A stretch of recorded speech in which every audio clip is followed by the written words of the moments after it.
Happy day students. Today we are going to learn English grammar. We have already learned about nouns children. Today we are going to revise nouns, common nouns, proper nouns, collective nouns, abstract nouns, material nouns, compound nouns, countable and uncountable nouns with the determiners and idioms. First let us move on with the noun. What is noun children? The word noun means name. The world around us is full of things.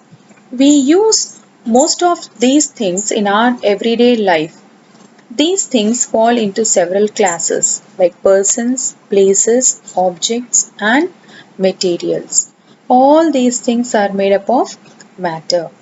As you all know, the definition of a noun is the name of a person, place, animal, thing, quality, feeling, an action, or an art, etc. Nouns identify people, places, things, and ideas. There are different kinds of nouns. Common nouns name general people, places, things, and ideas. Examples: school, teacher, hospital, etc. Let us move on to the next noun, children, that is called proper noun. Proper nouns name specific people, specific places, specific things, and ideas.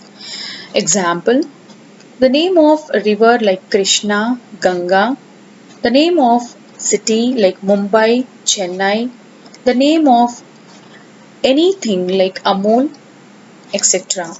When you move on with the next one, that is collective nouns. Collective nouns name collections or groups of things or people that are thought of as a whole. Class of students, flock of sheep, bunch of grapes or bunch of keys, etc. Next, we'll move on to the abstract noun. Abstract nouns name things which we cannot smell, touch, or feel physically. We can only able to know through their qualities, actions, states, or ideas. Example: beauty, hunger, happiness, sorrow, hatred, sympathy, etc. Material nouns give us information about what a substance is made up of. For example, wood, sand, cement, etc.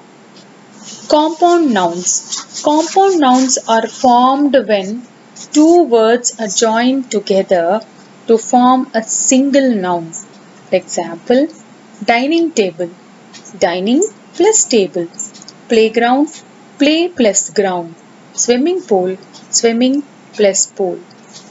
Let us move on to the next topic, children, that is countable and uncountable nouns. As you all know, countable nouns are the things which we can count very easily. They can be in singular or plural. Example: table, tables, pencil, pencils. Words like a, an, many, any, few, a few, these, either, neither, several, a large number of, no are used with countable nouns. Uncountable nouns are the things that we cannot count them easily. They are always in singular but do not have a plural form. For example, milk, furniture, money, juice, etc. Words like much, a little, any, this, a large amount of, no, enough, plenty of are used with uncountable nouns. Words like all, a lot of, a lots of, the, some, any, no, enough, plenty of are used with countable and uncountable nouns.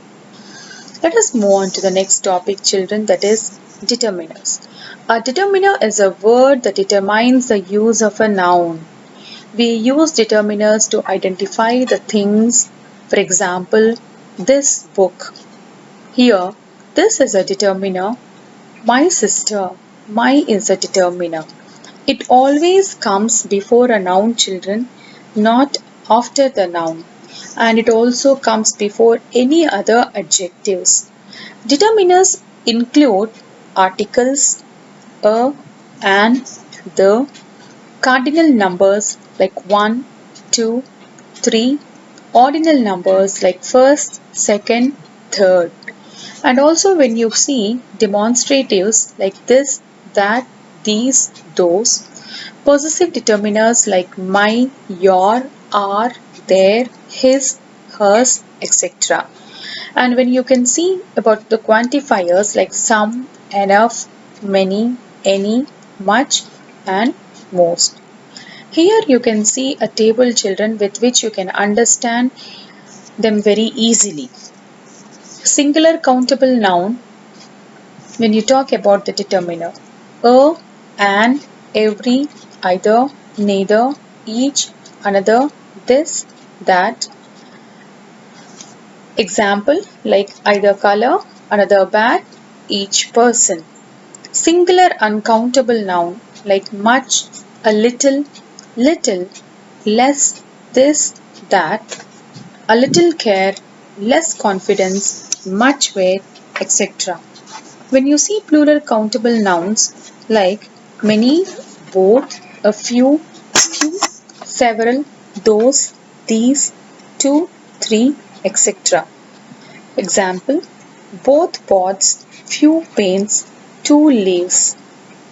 Common to countable and uncountable singular and plural forms, children, like some, any, enough, the, no, which, my, your, etc. When we can use them in an example like enough sandwiches, enough space, and which item. Next, we'll move on to the next topic, children, that is idiom. What is idiom?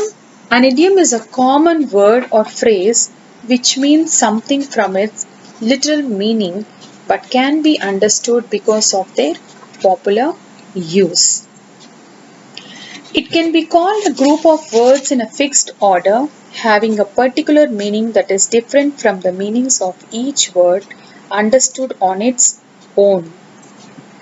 This means that the meaning of an idiom is not exactly the same, children, as the combined meaning of the words that it contains. For example, we can say like pushing the envelope. This idiom does not mean to push the envelope. Its actual message is to approach or exceed the known boundaries of performance. Some more examples if we see, don't count your chickens before they hatch. What is the meaning of that? Do not count on something before it has come to be. No crying over spilt milk. The meaning of this idiom is do not be upset about something that cannot be changed, or do not be upset about something that is really just a small matter.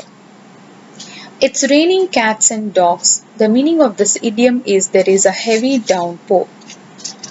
Some more examples you can see with the word look. Look on the bright side. We have come across this idiom in first lesson, children. Yes, it is an idiom. Idioms are fixed expressions with meanings that are not easy to guess from their separate words, though the context or situation usually helps. Examples, look after.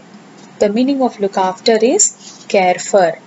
Look into, investigate. Look over, check or examine. Look out for, watch and protect. I hope all of you have understood very nicely. Thank you, children.